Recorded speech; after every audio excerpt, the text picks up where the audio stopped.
नमस्कार मु दीप्ति मु नोएडा एक्सटेंशन चलाऊँ निजर क्लाउड किचन। आज क्लाउड किचन गोटे ऑर्डर आसाला। यहाँ छेनापोड़र ऑर्डर था सागर दहीबरार ऑर्डर थिला।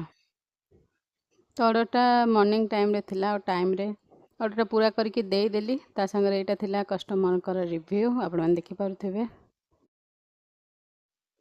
आउ कमेंट थिला ए वुडन चॉपिंग बोर्ड उपर केमती तार केयर नौ। तो सेमती तो किसी स्पेशल ट्रीटमेंट मुझे तार करेनी।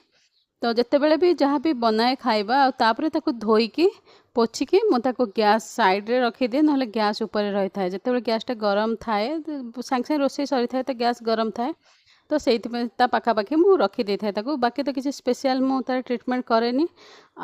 हुए तो आप देखो एमती करके देखूँ हुए तो आपंकर चॉपिंग बोर्ड साफ रहिबो।